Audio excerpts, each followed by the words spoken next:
अल्हम्दुलिल्लाहिल्लज़ी Kaffa वसलामुन अला इबादिहिल्लज़ीना इस्तफ़ा अम्मा बाद फ़अऊज़ु बिल्लाहि मिनश्शैतानिर्रजीम बिस्मिल्लाहिर्रहमानिर्रहीम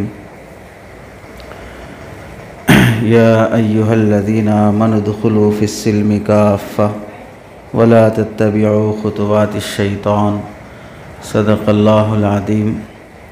अल्लाहुम्मा सल्लि अला सय्यिदिना मुहम्मदिन व अला आलि सय्यिदिना मुहम्मदिन व बारिक वसल्लिम। अल्लाहुम्मा सल्लि अला सय्यिदिना मुहम्मदिन व अला आलि सय्यिदिना मुहम्मदिन व बारिक वसल्लिम। अल्लाहुम्मा सल्लि अला सय्यिदिना मुहम्मदिन व अला आलि सय्यिदिना मुहम्मदिन व बारिक वसल्लिम। मेरे मोहतरम अज़ीज़ों, बुज़ुर्गों और दोस्तों और स्टेज पर जलवा अफरोज़ मुअज़्ज़ज़ मेहमानान इकराम, जलसा मदरसे की निस्बत से रखा गया है। कुरान मजीद हिफ्ज़ करना, कुरान मजीद हिफ्ज़ करने वाले बच्चों की खिदमत करना, मदरसा पढ़ाने वाले असातिज़ा की अज़मत अपने दिल में पैदा करना, दीन की खिदमत की जो शक्लें अल्लाह ताला हमसे ले रहे हैं उसमें इखलास पैदा करना, इस्तिक़ामत से जुड़े रहने की कोशिश करना, ये हम सब का फ़रीज़ा भी है। और इस मुताल्लिक़ मुझसे पहले मौलाना ने बड़ी तफसील से दीनी तालीम, दीनी तरबियत, स्कूल और कॉलेज की तालीम और मदरसे की तालीम में तालीम और तरबियत का फ़र्क क्या होता है, इस मुताल्लिक़ बहुत अच्छे अंदाज़ में आपको सुनाया। मुझे आप हज़रात के सामने दो बातें अर्ज़ करनी हैं और ये दो बातों में से पहली बात का ताल्लुक़ है, आज यौम जमहूरिया 26 जनवरी है, इस निस्बत से पहली बात अर्ज़ करनी है और दूसरी बात दीनी इदारों की निस्बत से अर्ज़ करनी है। पहली बात जमहूरियत से मुताल्लिक़, उससे पहले मैं एक शेर सुनाना और समझाना चाहता हूँ। शायर ये कहता है, न मैं तहरीक छोड़ूंगा न मैं कुरान छोड़ूंगा, न मैं तहरीक छोड़ूंगा न मैं कुरान छोड़ूंगा, न इस मिट्टी को छोड़ूंगा न पहचान छोड़ूंगा। तहरीक चाहे किसी भी मौके की हो, आज़ादी के मौके पर तहरीक रेशमी रुमाल हुआ, या जब भी जालिम हुकूमतों की तरफ से कोई नामुनासिब फ़ैसले और बिल पास होते हैं तो उस मौके पर भी एक तहरीक चलाई जाती है हुकूमत के जालिमाना फ़ैसलों के ख़िलाफ़। तो इसमें शायर यह कहता है कि ना मैं तहरीक छोड़ूंगा ना मैं कुरान छोड़ूंगा, ना इस मिट्टी को छोड़ूंगा ना पहचान छोड़ूंगा। इस मिट्टी का मतलब है कि हम ये मुल्क नहीं छोड़ेंगे। पहचान का मतलब है कि अल्लाह ने आपको एक मुसलमान होने की आइडेंटिटी दी है, तारुफ हम सब का मुसलमान होने की निस्बत से है। हम मुल्क के मौजूदा हालात से डर कर, CA NRC से डर कर, जॉब की खातिर, नौकरी की खातिर, कंपनी और ऑफिस में 15,000 25,000 की मुलाजमत की खातिर दाढ़ी निकाल लिए, टोपी ख़त्म कर लिए, अपना नाम बदल लिए, मुसलमान बन के दिखना नहीं चाहते हैं, सेकुलर बन के दिखना चाहते हैं। ऐसी मुदाहनत और रवादारी वाला मामला चंद टुकड़ों की खातिर नहीं करेंगे, चंद पैसों की खातिर मुसलमान होने की शबी ख़त्म नहीं कर लेंगे। तो शायर कहता है, ना मैं तहरीक छोड़ूंगा ना मैं कुरान छोड़ूंगा, ना इस मिट्टी को छोड़ूंगा ना पहचान छोड़ूंगा। तुझे करनी हो जितनी कोशिश कर ले मिटाने की, तुझे करनी हो जितनी कोशिश कर ले मिटाने की। न मैं इस्लाम छोड़ूंगा न मैं हिंदुस्तान छोड़ूंगा, न मैं इस्लाम छोड़ूंगा न मैं हिंदुस्तान छोड़ूंगा। बाज़ लोगों को डर है कि CA NRC आ जाएगा, यहाँ रहना है तो फिर मज़हब बदलना पड़ेगा। ठीक है, बदल लेंगे, क्या मसला है। ईमान और इस्लाम को इतना आसान समझ के रखा है लोगों ने। जान पर जैसे ही बन आती है, जान की खातिर ईमान का सौदा करने तैयार हो जाते हैं। शायर ये कहता है, मुझे इस्लाम छोड़ना नहीं है और ना हिंदुस्तान छोड़ना है। मीडिया में आए दिन भौंकने वालों के भौंकने को सुनकर ऐसा डर गए, कोई कह रहा है या तो कब्रिस्तान या तो पाकिस्तान, रहना है तो चले जाओ जिंदा, यहाँ रहे तो फिर दफना दिए जाओगे। ऐसे नामुनासिब और भड़काऊ भाषण सुनने के बाद आदमी खौफ ज़दा है। जो मालदार है वो कोशिश कर रहा है कि वे सब बेच बाच के मुल्क छोड़ के लंदन चले जाएंगे, दुबई चले जाएंगे, अमेरिका चले जाएंगे, वहाँ का ग्रीन कार्ड ले लेंगे।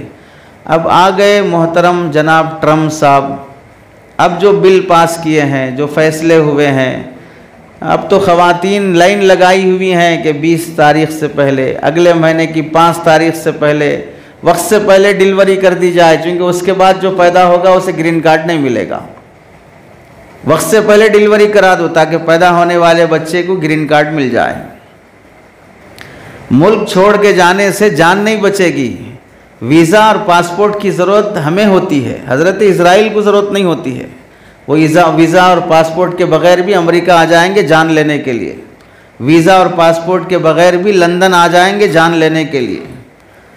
मुल्क छोड़ देने का ख्याल मसले का हल नहीं है। मुल्क में रहते हुए अपने अक़लियती और माइनॉरिटीज़ के जो राइट्स हैं वो उसूल करने की कोशिश, ये मसले का हल है। हम छोड़ जाएंगे तो मसाइल हल हो जाएंगे, ऐसा नहीं है। शायर कहता है, अब तो घबरा के कहते हैं कि मर जाएंगे, अब तो घबरा के कहते हैं कि मर जाएंगे, मर के भी चैन नहीं आया तो किधर जाएंगे। अब तो घबरा के कहते हैं कि मर जाएंगे, मर के भी चैन नहीं आया तो किधर जाएंगे। मौत मसाइल का हल नहीं है। बुज़दिल और कमज़ोर होते हैं वो लोग जो ख़ुदकुशी कर लेते हैं। हिम्मत वाले नहीं होते मरने वाले, जी कर दिखाने वाले हिम्मत वाले होते हैं। मसाइब और मुश्किलात का फेस करके, उसका मुकाबला करके हिम्मत से जीने वाले असल में हिम्मत वाले होते हैं। हालात से डर कर सुसाइड करने वाले, बिल्डिंग से गिर के मरने वाले, जहर खा के मरने वाले, फांसी लेके मरने वाले, ये कोई हिम्मत वाले नहीं होते हैं। बुज़दिल हैं जो हिम्मत हार गए, जी नहीं सके हैं। जमहूरियत से मुताल्लिक़ जो मुझे बात अर्ज़ करनी है, हम सब जानते हैं कि हम जिस मुल्क में रहते हैं वो सेकुलर मुल्क है, जमहूरी मुल्क है। जमहूरी मुल्क 4 बुनियादों पर बनता है। पहली बुनियाद है जमहूरियत की मुक़न्निना यानी पार्लियामेंट। दूसरी बुनियाद है इंतज़ामिया यानी गवर्नमेंट। तीसरी बुनियाद है अदलिया अदालत जुडिशरी। और चौथी बुनियाद है ज़राए इबलाग यानी मीडिया। इन 4 बुनियादों पर जमहूरियत कायम रहती है। अब आप जानते हैं जमहूरियत इन जो 4 बुनियादों पर कायम है, पहली चीज़ है पार्लियामेंट। पार्लियामेंट में चाहे वो लोकसभा हो, राज्यसभा हो, इन सब में जो अफराद जाते हैं इलेक्शन के ज़रिए से जाते हैं। इलेक्शन होता है वोट के ज़रिए से। पहले वोट इलेक्शन की का ऐलान होगा, उसके बाद वोटिंग की जाएगी। वोट के बाद हम किसी एक नुमाइंदे को चुनेंगे कि हम इसे वोट डालकर इसको जिता रहे हैं। इसका मतलब ये है कि हमको इस पर भरोसा और एतमाद है कि ये हमारी ज़रूरतें ऊपर तक ले जाएगा, हमारे तकाज़ों को ऊपर तक ले जाएगा। बहुत सी ज़रूरत वाली बिल हमारा ये नुमाइंदा एमएलए है, एमपी है, जो फलां शख्स है, वो ये जिम्मेदारी पूरी करेगा। तो पार्लियामेंट जो बनता है, इलेक्शन के अंदर जीतने वाले अफराद उसके मेंबर बनते हैं, चाहे वो राज्यसभा के बने चाहे लोकसभा के बने। उसके लिए बुनियादी चीज़ है वोट, वोट का सही इस्तेमाल करना। तो अब हमारी 2 जिम्मेदारियां यहाँ से समझ में आती हैं कि पहली जिम्मेदारी ये है पार्लियामेंट के मेंबर बनने के लिए वोटिंग ज़रूरी है, वोट डालने के लिए वोटर आईडी ज़रूरी है, वोटर आईडी लेने के बाद वोटर कार्ड बनाने के बाद एहतमाम से वोट डालना ज़रूरी है, ताकि हम सही आदमी को पार्लियामेंट का मेंबर बना सकें, गलत आदमी को अपनी कौम का नुमाइंदा ना बनाएं। तो जमहूरियत का जो पहला सुतून है पार्लियामेंट, पार्लियामेंट में सही आदमी को पहुंचाना कौम की जिम्मेदारी है। अब कौम वो जिम्मेदारी पूरी करेगी वोटिंग के ज़रिए से। अब अगर कौम 5 साल में एक बार डालने वाले वोट को 5,000 में बेच देती हो, 10,000 में बेच देती हो, रिश्वत खाकर जिसको चार अलग अलग पार्टी वाले आकर वो 5,000 दिया, ये 10,000 दिया, वो 15,000 दिया, चारों पार्टियों से पूरी शराफत के साथ हराम का पैसा रख लेकर फिर जिसको मन में आया उसको वोट डाल दिए। सही कौन है गलत कौन है उसका ख्याल और अंदाज़ा भी नहीं किया। तो जिसको 5,000 में अपने 5 साल की किस्मत और नसीब बेच देना है, उसको फिर मुल्क में होने वाले जालिमाना फ़ैसलों के बारे में कुछ बोलने का हक़ नहीं है। इस वास्ते के बोलने का जो हक़ हासिल था, ये ज़ुबान हमने बेच दी है वोट के पैसे लेकर। वो हराम के पैसे लेकर अपनी शिकायत की दर्द का दर्द और उसकी आह निकालने का हक़ हमने खो दिया है। अब चाहे ऊपर बैठने वाला जालिम जूते मारे, चाहे वो जालिमाना फ़ैसले करे, चाहे वो हमारे हुकूक छीन ले, तो भी हमें कुछ कहने का हक़ हासिल नहीं होता है। पार्लियामेंट के 2 सेशन होते हैं साल में, सरमा और गर्मा के लिहाज से। उन 2 सेशन में कोई 2-2 महीने तक चलता है, कोई 3-3 महीने तक चलता है।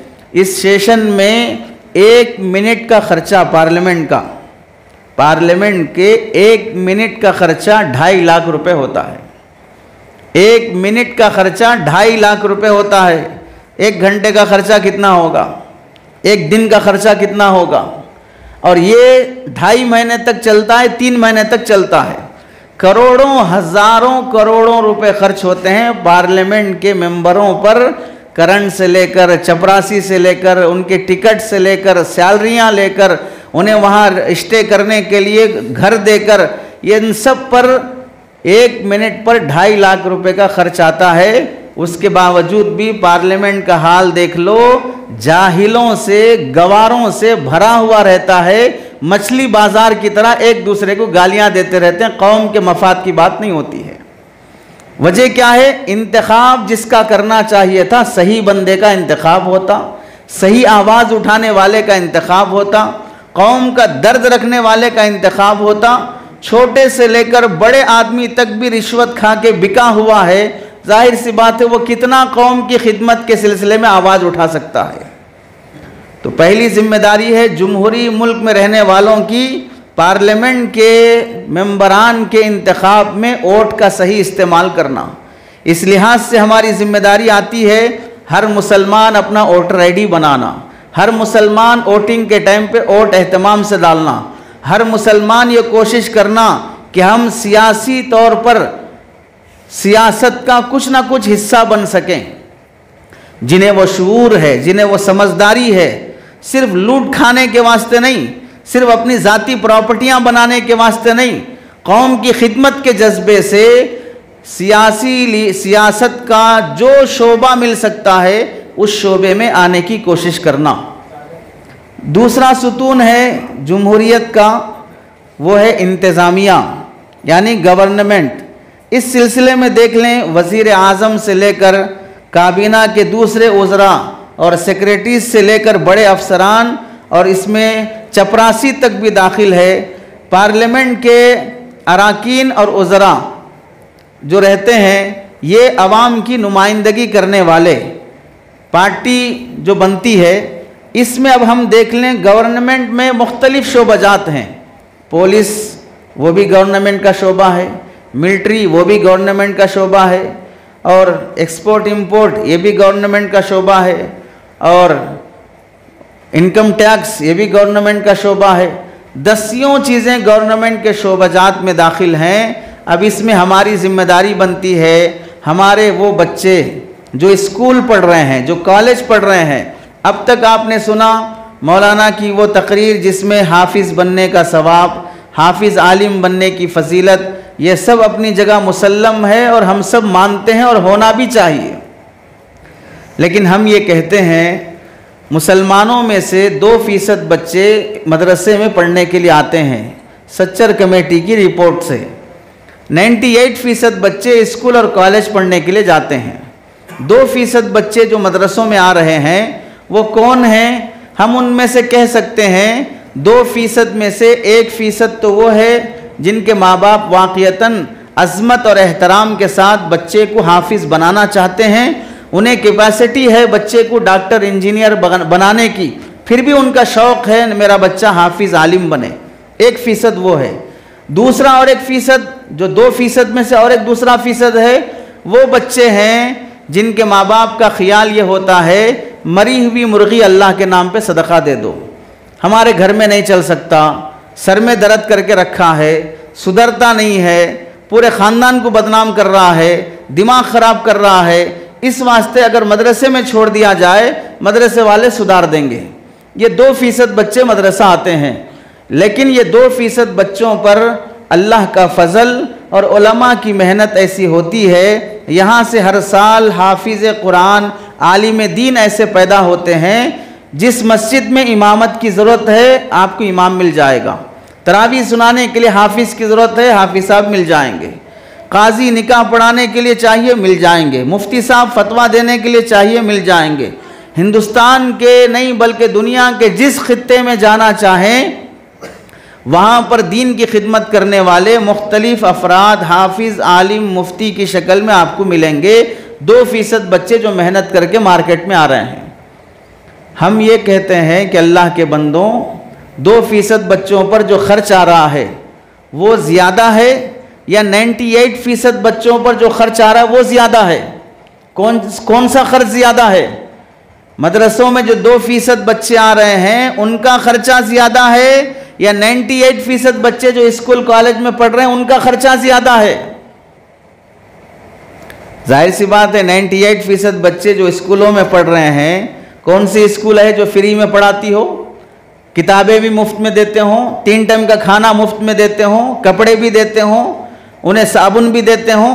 कितनी ऐसी स्कूलें हैं? और अगर ऐसी स्कूल्स हैं तो हम कितने शरीफ हैं जो ऐसी स्कूलों में पढ़ाने के लिए तैयार होंगे?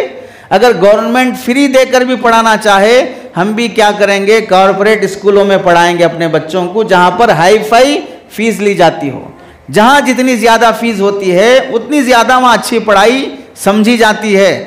तो UKG LKG से लेकर 12वीं क्लास तक, इंटर सेकेंड ईयर तक, डिग्री तक, उसके बाद फिर या तो CBSE ले, उसके बाद या तो आदमी डॉक्टर बनने के लिए या तो इंजीनियर बनने के लिए 15 से 18 साल लगाकर 98% 98% बच्चे स्कूल और कॉलेज में पढ़ने के बाद हम अपने आप से सवाल करना चाहिए कि हमारी मुसलमान कौम से कितने बच्चे IAS ऑफिसर बने, कितने बच्चे IPS ऑफिसर बने, कितने बच्चे जज बने, कितने बच्चे सही एडवोकेट बने, कितने बच्चे जर्नलिस्ट बने हैं, कितने लोग SI बने हैं, कितने DSP बने हैं, कितने मिलिट्री में आए हैं। एक मामूली कांस्टेबल भी बनने की सलाहियत हमारे बच्चों में नहीं है।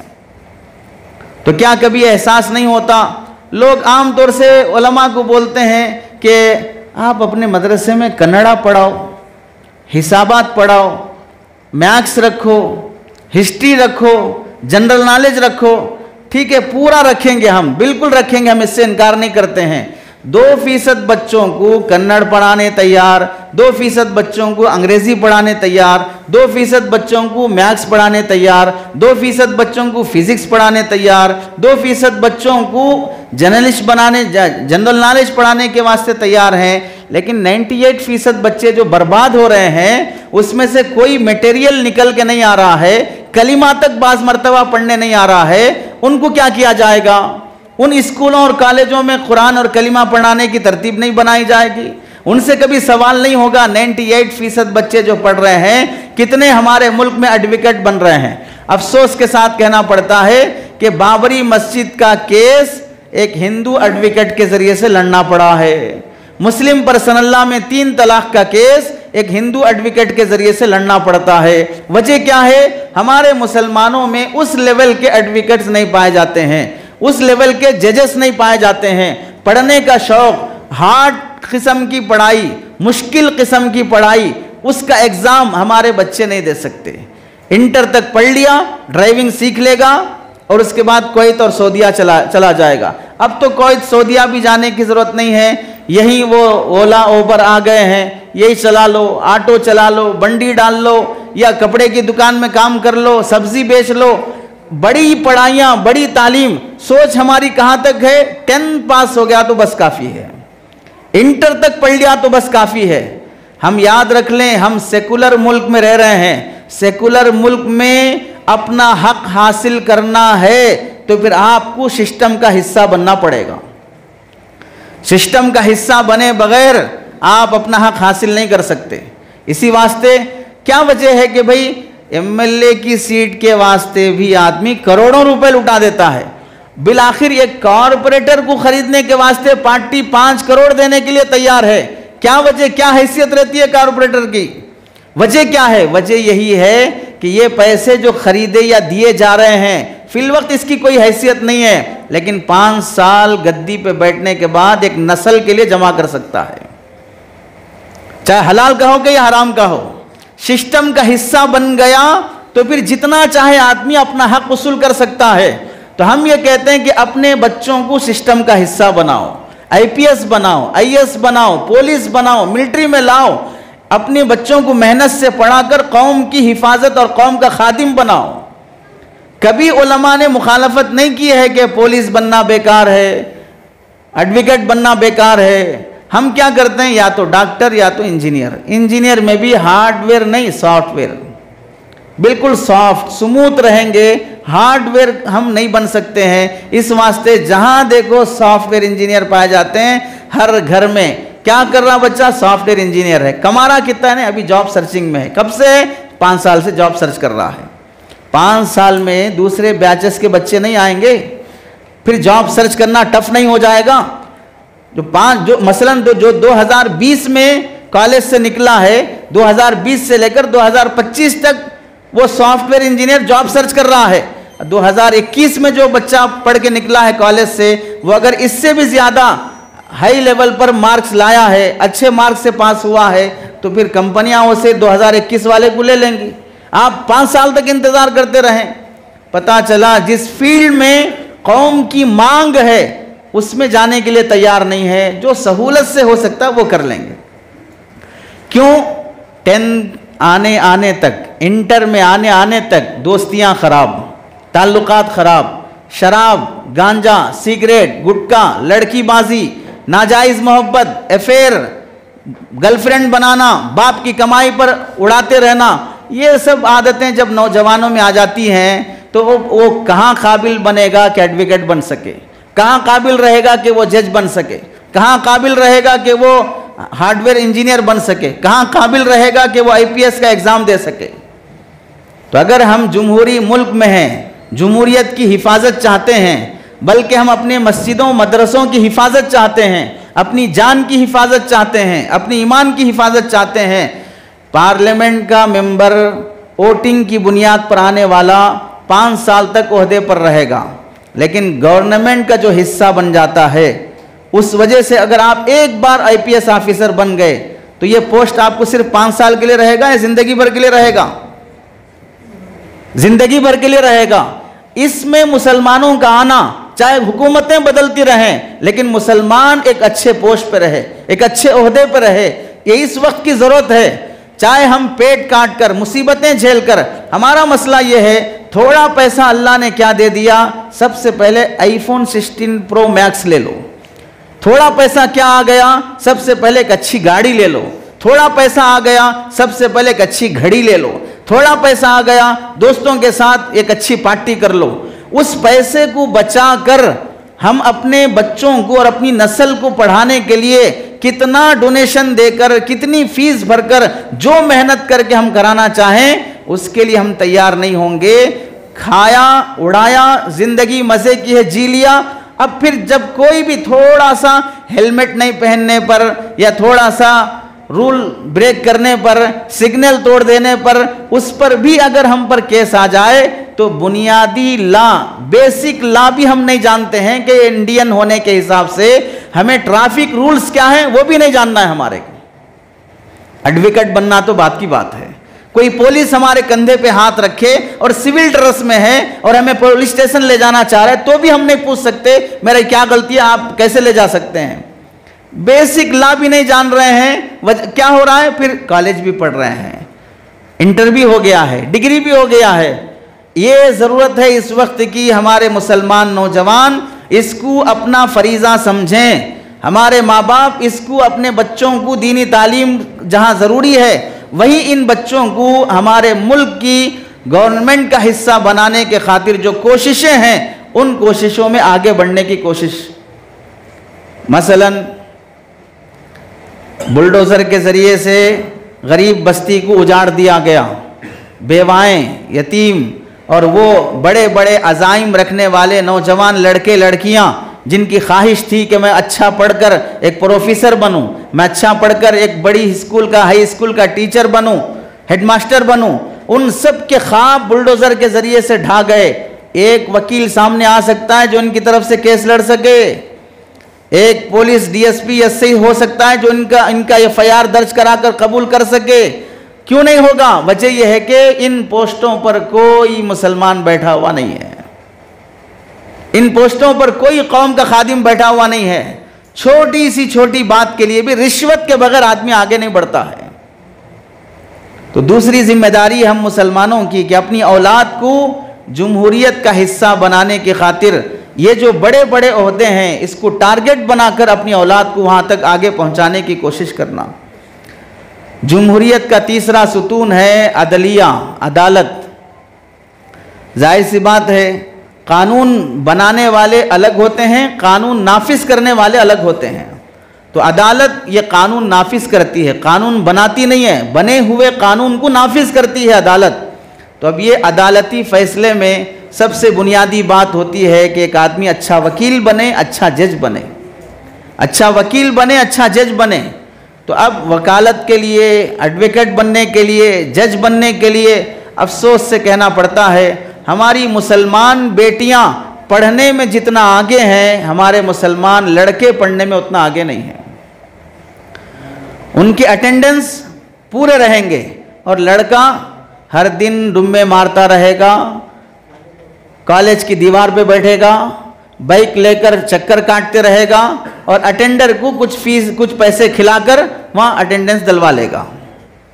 पाबंदी से पढ़ने के लिए आने भी तैयार नहीं है।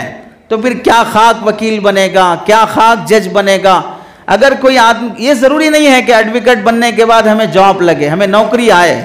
बेसिक आदमी एडवोकेट बनने के बाद आप दूसरे फील्ड में भी जा सकते हैं, आप अपना पर्सनल बिजनेस कर सकते हैं, आप किसी कॉलेज में पढ़ा भी सकते हैं। ये क्या ज़रूरी है कि एडवोकेट बनने के बाद हमें गवर्नमेंट की जॉब भी मिले।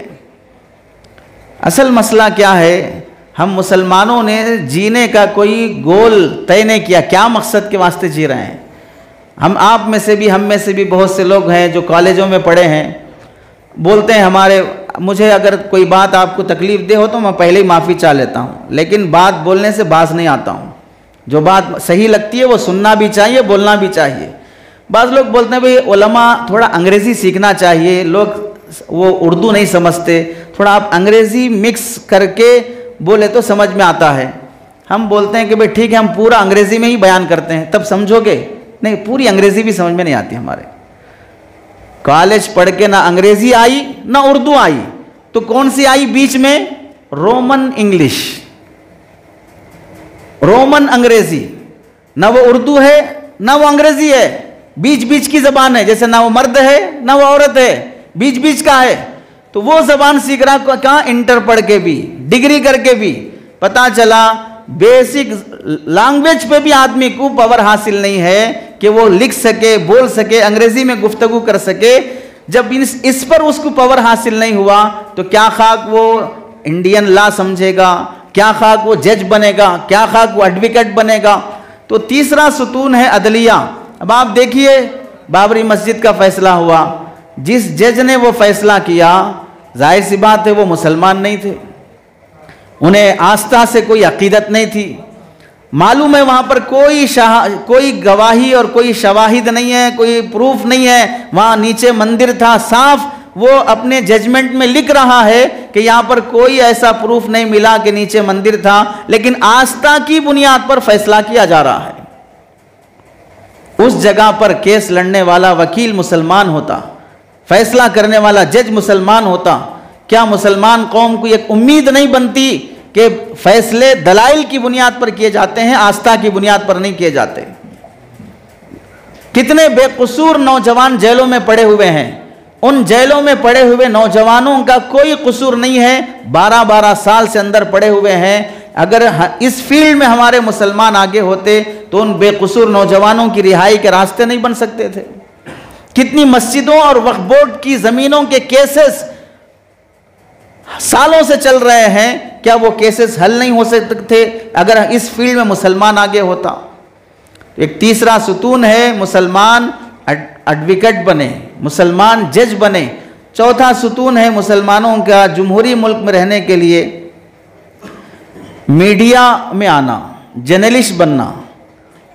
ये इतना बड़ा सुतून है इस वक्त सेकुलर कंट्रीज का कि मौजूदा गवर्नमेंट को गिराने और किसी हारती हुई पार्टी को जिताने में इस वक्त सबसे ज्यादा दखल मीडिया का होता है,